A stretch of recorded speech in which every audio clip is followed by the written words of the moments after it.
Chapter 2. "Excellent, Bunter," said Lord Peter, sinking with a sigh into a luxurious armchair. "I couldn't have done better myself. The thought of the Dante makes my mouth water, and the Four Sons of Ammon, and you've saved me £60. That's glorious. What shall we spend it on, Bunter? Think of it, all ours, to do as we like with. For, as Harold Skimpole so rightly observes, £60 saved is £60 gained, and I'd reckoned on spending it all.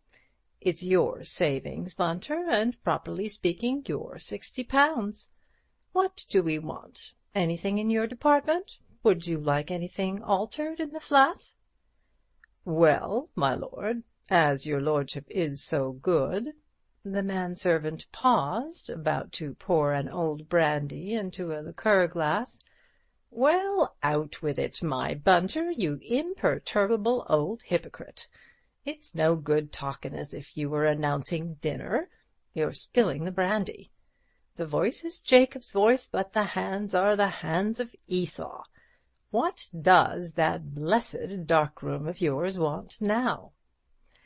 "There's a double anastigmat with a set of supplementary lenses, my lord," said Bunter, with a note almost of religious fervour.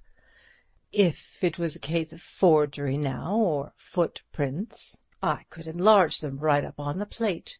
Or the wide-angled lens would be useful. It's as though the camera had eyes at the back of its head, my lord. Look, I've got it here."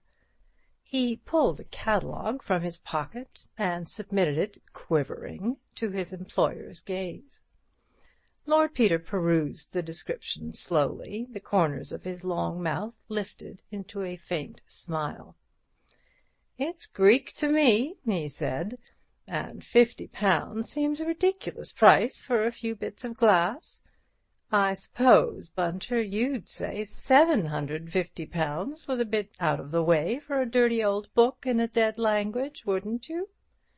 "It wouldn't be my place to say so, my lord." "No, Bunter, I pay you £200 a year to keep your thoughts to yourself. Tell me, Bunter, in these democratic days, don't you think that's unfair?" "No, my lord." "You don't? Do you mind telling me frankly why you don't think it unfair?" "Frankly, my lord, your lordship is paid a nobleman's income to take Lady Worthington in to dinner and refrain from exercising your lordship's undoubted powers of repartee." Lord Peter considered this. "That's your idea, is it, Bunter? Noblesse oblige, for a consideration. I dare say you're right. Then you're better off than I am, because I'd have to behave myself to Lady Worthington if I hadn't a penny. Bunter, if I sacked you here and now, would you tell me what you think of me?" "No, my lord." "You'd have a perfect right to, my Bunter, and if I sacked you on top of drinking the kind of coffee you make, I would deserve everything you could say of me. You're a demon for coffee, Bunter. I don't want to know how you do it, because I believe it to be witchcraft, and I don't want to burn eternally. You can buy your cross-eyed lens." "Thank you, my lord." "Have you finished in the dining-room?" "Not quite, my lord." "Well, come back when you have. I have many things to tell you.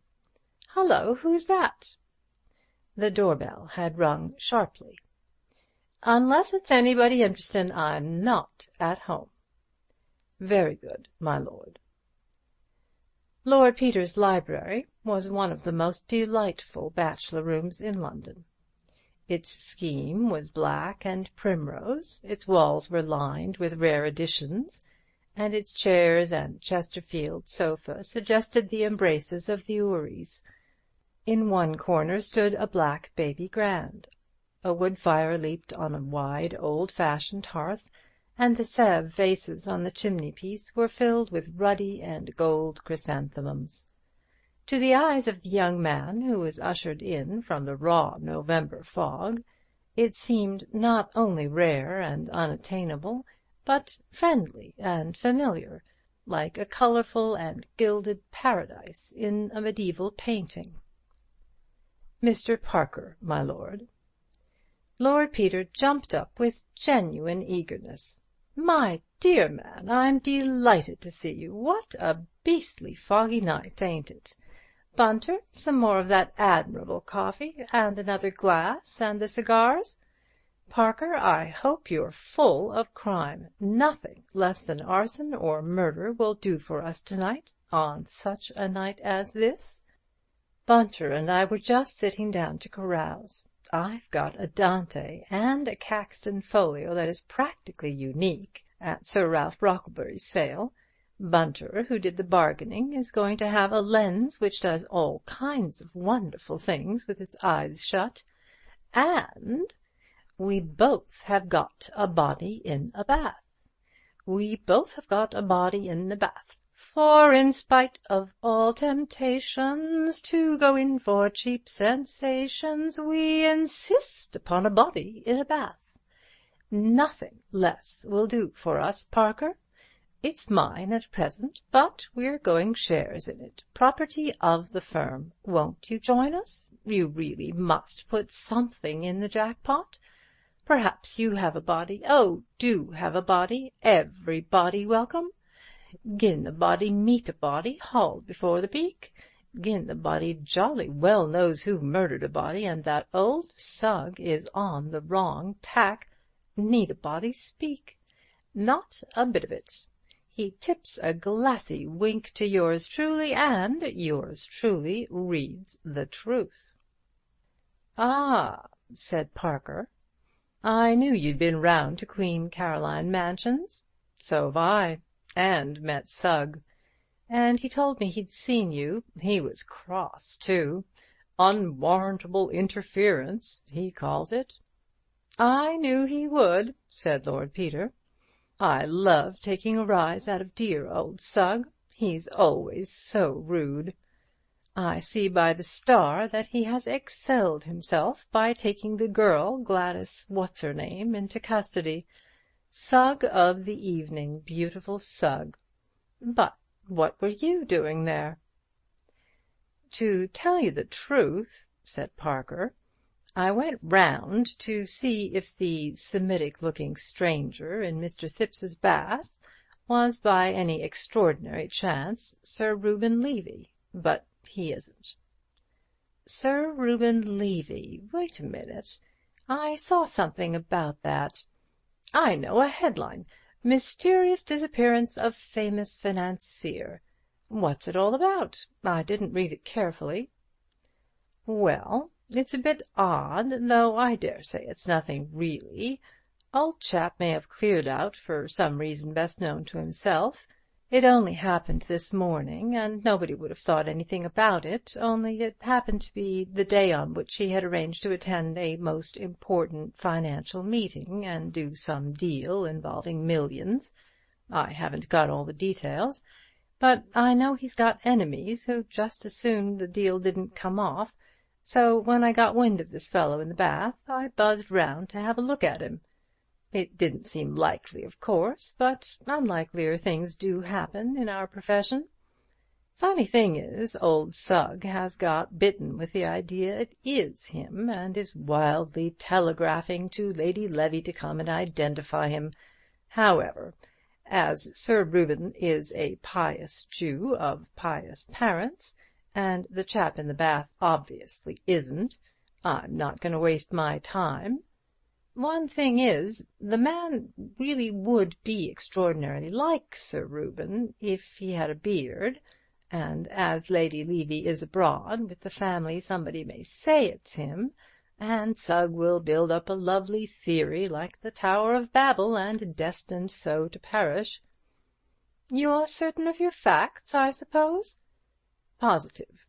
Sugg, of course, says he doesn't take account of fancy religions."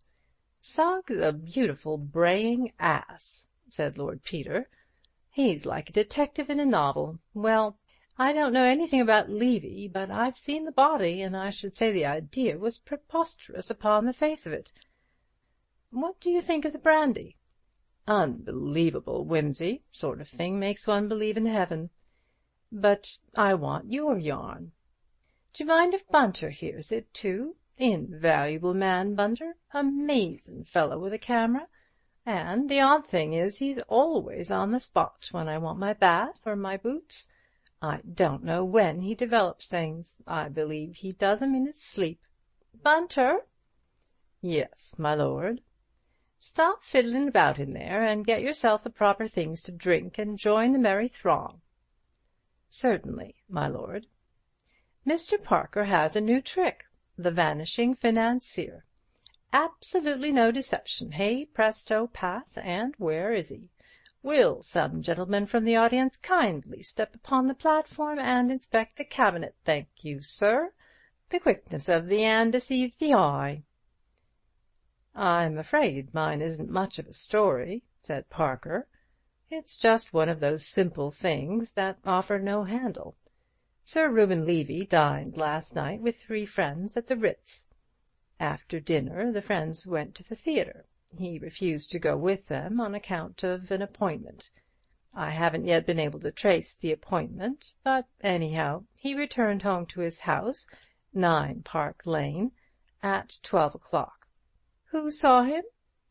The cook, who had just gone up to bed, saw him on the doorstep and heard him let himself in. He walked upstairs, leaving his greatcoat on the hall peg and his umbrella in the stand. You remember how it rained last night. He undressed and went to bed. Next morning he wasn't there. That's all," said Parker abruptly, with a wave of his hand. "It isn't all, it isn't all, Daddy. Go on, that's not half a story," pleaded Lord Peter. "But it is all. When his man came to call him, he wasn't there.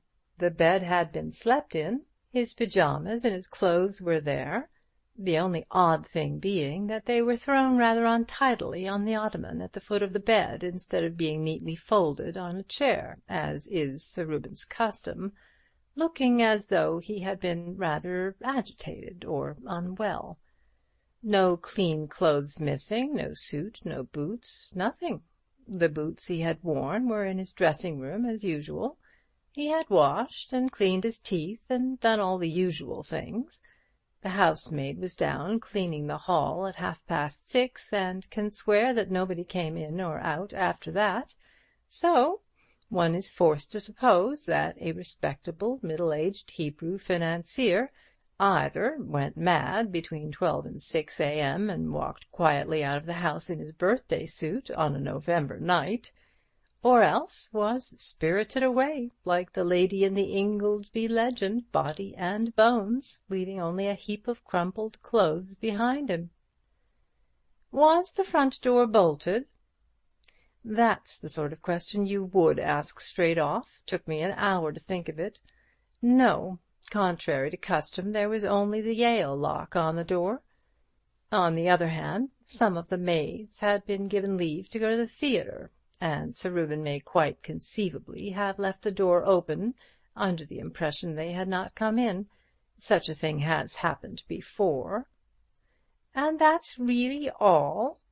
"Really all, except for one trifling circumstance." "I love trifling circumstances," said Lord Peter with childish delight. "So many men have been hanged by trifling circumstances. What was it?" "Sir Reuben and Lady Levy, who are a most devoted couple, always share the same room. Lady Levy, as I said before, is in Monton at the moment for her health. In her absence, Sir Reuben sleeps in the double bed as usual, and invariably on his own side, the outside of the bed. Last night he put the 2 pillows together and slept in the middle, or, if anything, rather closer to the wall than otherwise. The housemaid, who is a most intelligent girl, noticed this when she went up to make the bed, and with really admirable detective instinct refused to touch the bed or let anyone else touch it, though it wasn't till later that they actually sent for the police." "Was nobody in the house but Sir Reuben and the servants?" "No. Lady Levy was away with her daughter and her maid. The valet, cook, parlour-maid, housemaid, and kitchen-maid were the only people in the house, and naturally wasted an hour or two squawking and gossiping. I got there about 10. What have you been doing since? Trying to get on the track of Sir Reuben's appointment last night, since, with the exception of the cook, his appointer was the last person who saw him before his disappearance. There may be some quite simple explanation, though I'm dashed if I can think of one for the moment. Hang it all, a man doesn't come in and go to bed and walk away again mid-noddings on in the middle of the night. He may have been disguised. I thought of that. In fact, it seems the only possible explanation. But it's deuced odd, Wimsey. An important city man, on the eve of an important transaction, without a word of warning to anybody, slips off in the middle of the night, disguised down to his skin, leaving behind his watch, purse, cheque-book, and, most mysterious and important of all, his spectacles, without which he can't see a step, as he is extremely short-sighted.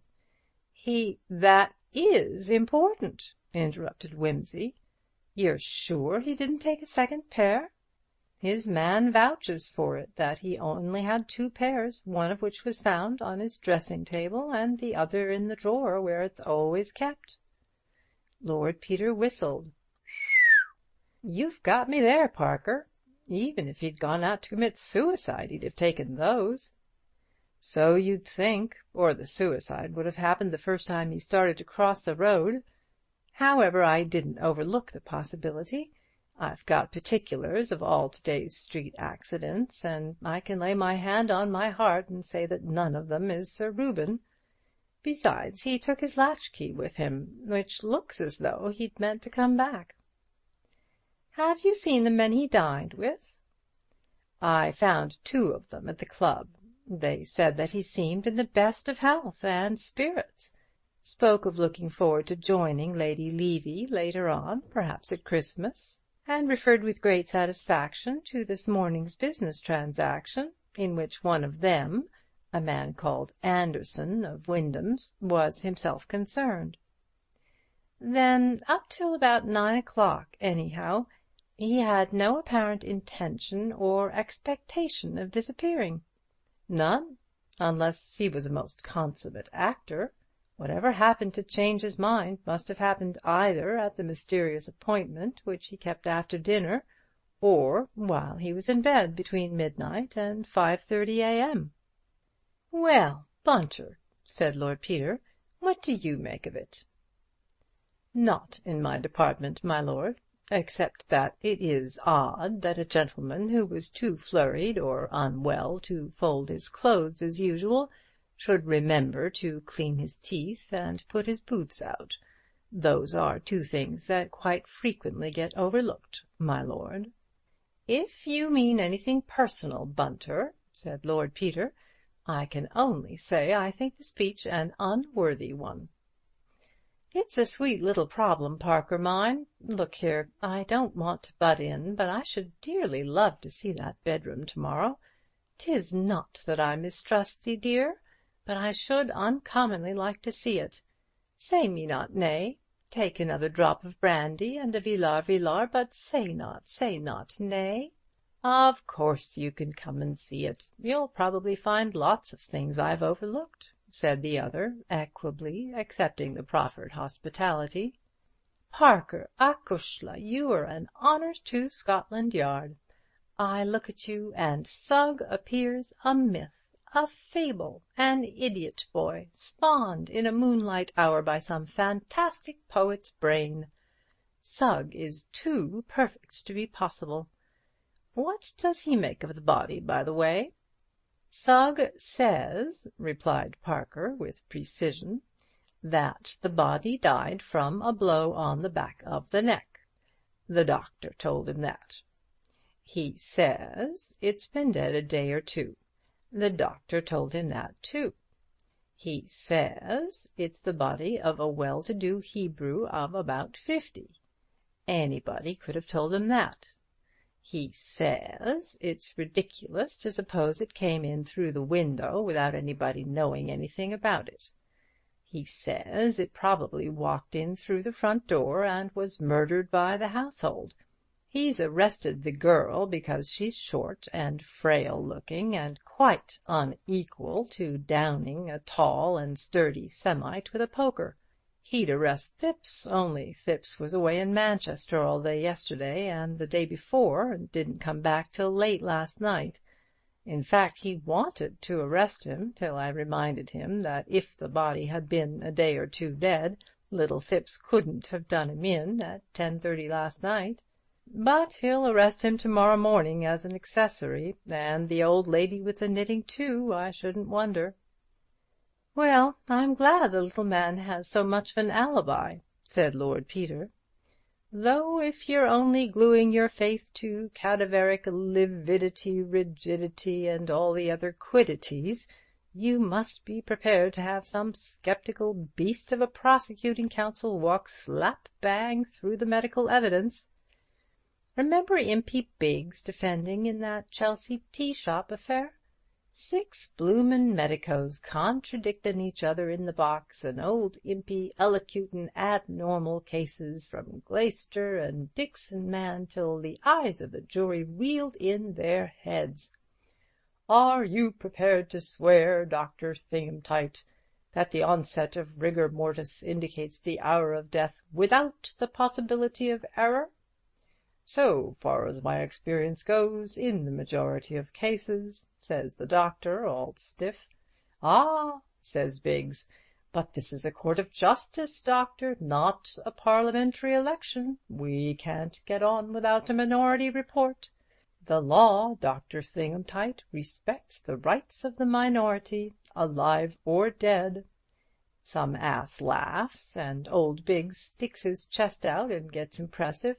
'Gentlemen, this is no laughing matter. My client, an upright and honorable gentleman, is being tried for his life, gentlemen, and it is the business of the prosecution to show his guilt, if they can, without a shadow of a doubt. Now, Dr. Thingamtight, I ask you again, can you solemnly swear, without the least shadow of a doubt, probable, possible shadow of a doubt, that this unhappy woman met her death neither sooner nor later than Thursday evening? A probable opinion? Gentlemen, we are not Jesuits. We are straightforward Englishmen. You cannot ask a British-born jury to convict any man on the authority of a probable opinion.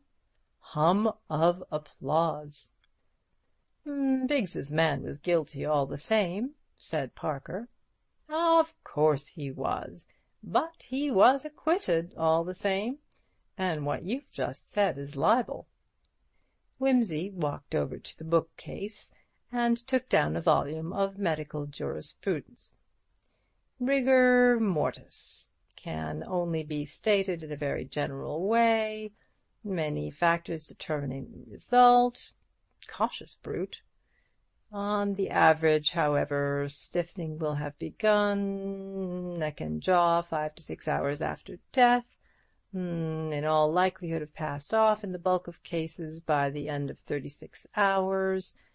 Under certain circumstances, however, it may appear unusually early or be retarded unusually long. Helpful, ain't it, Parker? Brown Séquard states 3½ minutes after death. In certain cases, not until lapse of 16 hours after death. Present as long as 21 days thereafter. Lord, modifying factors, age, muscular state, febrile diseases, or where a temperature of environment is high, and so on, any blooming thing. Never mind. You can run the argument for what it's worth to Sugg. He won't know any better. He tossed the book away. Come back to facts. What did you make of the body? Well, said the detective, not very much. I was puzzled, frankly. I should say he'd been a rich man, but self-made, and that his good fortune had come to him fairly recently. Ah, you've noticed the calluses on the hands. I thought you wouldn't miss that. Both his feet were badly blistered. He had been wearing tight shoes. Walking a long way in them, too, said Lord Peter, to get such blisters as that. Didn't that strike you as odd, in a person evidently well off? Well, I don't know. The blisters were 2 or 3 days old. He might have got stuck in the suburbs one night, perhaps. Last train gone, no taxi, had to walk home. Possibly. There were some little red marks all over his back, and one leg I couldn't quite account for. I saw them. What did you make of them? I'll tell you afterwards. Go on. He was very long-sighted, oddly long-sighted for a man in the prime of life. The glasses were like a very old man's. By the way, they had a very beautiful and remarkable chain of flat links chased with a pattern. It struck me he might be traced through it. I've just put an advertisement in the Times about it, said Lord Peter. Go on. He had had the glasses some time. They had been mended twice. Beautiful, Parker, beautiful. Did you realize the importance of that? Not specially, I'm afraid. Why? Never mind, go on. He was probably a sullen, ill-tempered man. His nails were filed down to the quick, as though he habitually bit them, and his fingers were bitten as well. He smoked quantities of cigarettes without a holder. He was particular about his personal appearance. Did you examine the room at all? I didn't get a chance. I couldn't find much in the way of footprints. Sugg and company had tramped all over the place, to say nothing of little Phipps and the maid, but I noticed a very indefinite patch just behind the head of the bath, as though something damp might have stood there. You could hardly call it a print. It rained hard all last night, of course. Yes. Did you notice that the soot on the window-sill was vaguely marked? I did, said Wimsey, and I examined it hard with this little fellow, but I could make nothing of it, except something or other had rested on the sill. He drew out his monocle and handed it to Parker. My word, that's a powerful lens.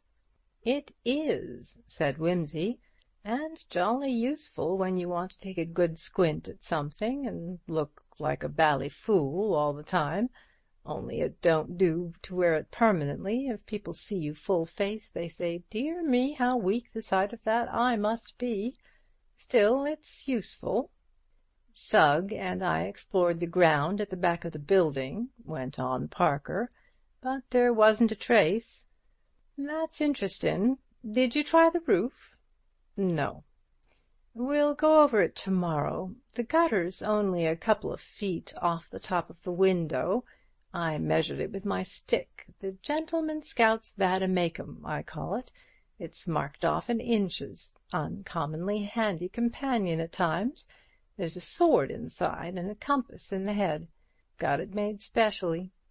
Anything more? Afraid not. Let's hear your version, Wimsey.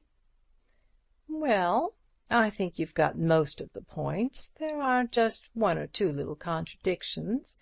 For instance, here's a man who wears expensive gold-rimmed pince-nez and has had them long enough to be mended twice, yet his teeth are not merely discolored, but badly decayed, and look as if he'd never cleaned them in his life. There are 4 molars missing on one side and 3 on the other, and 1 front tooth broken right across. He's a man careful of his personal appearance, as witness his hair and his hands. What do you say of that? Oh, these self-made men of low origin don't think much about teeth and are terrified of dentists.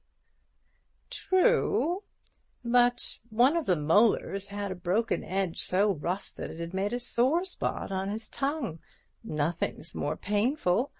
Do you mean to tell me a man would put up with that if he could afford to get a tooth filed? Well, people are queer. I've known servants endure agonies rather than step over a dentist's doormat. How did you see that, Wimsey?" "Had a look inside. Electric torch," said Lord Peter. "Handy little gadget. Looks like a matchbox. Well, I dare say it's all right, but I just draw your attention to it. Second point. Gentleman with hair smellin' of Parma violet, and manicured hands, and all the rest of it, never washes the inside of his ears. Full of wax. Nasty." "You've got me there, Wimsey. I never noticed it. Still, old bad habits die hard." "Right-o. Put it down at that.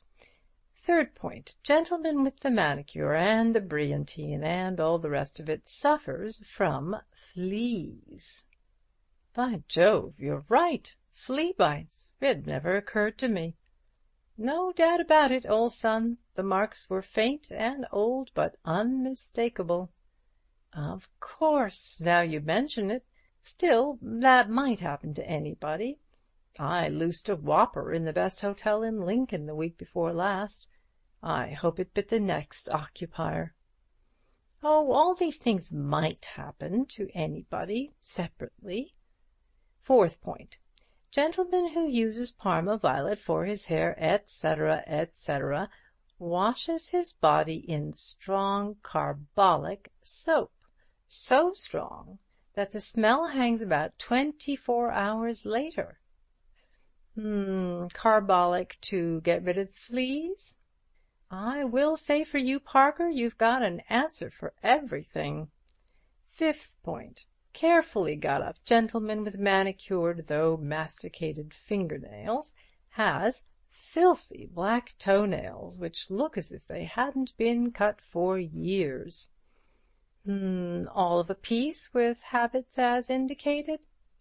Yes, I know, but such habits. Now, sixth and last point. This gentleman with the intermittently gentlemanly habits arrives in the middle of a pouring wet night, and apparently through the window, when he has already been 24 hours dead, and lies down quietly in Mr. Thipps's bath, unseasonably dressed in a pair of pince-nez. Not a hair on his head is ruffled. The hair has been cut so recently that there are quite a number of short little hairs stuck on his neck and the sides of the bath, and he has shaved so recently that there is a line of dried soap on his cheek. Whimsy! Wait a minute. And dried soap in his mouth. Bunter got up and appeared suddenly at the detective's elbow, the respectful manservant all over. "A little more brandy, sir," he murmured. "Whimsy," said Parker, "you are making me feel cold all over." He emptied his glass, stared at it as though he were surprised to find it empty, set it down, got up, walked across to the bookcase, turned round, stood with his back against it, and said, "Look here, Wimsey, you've been reading detective stories. You're talking nonsense." "No, I ain't," said Lord Peter, sleepily. "Uncommonly good incident for detective story, though, what? Bunter will write one, and you shall illustrate it with photographs."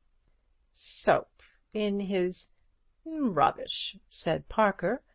"It was something else, some discoloration." "No," said Lord Peter.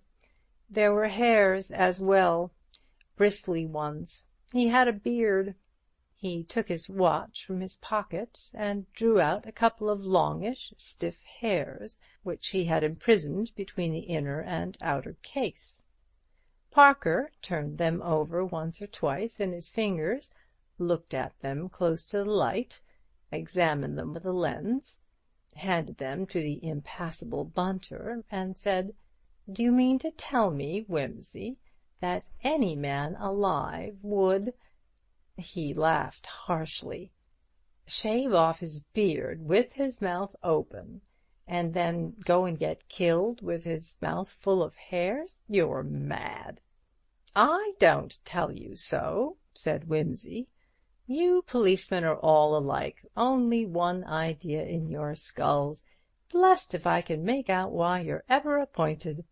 He was shaved after he was dead. Pretty, ain't it? Uncommonly jolly little job for the barber, what? Here, sit down, man, and don't be an ass, stumping about the room like that.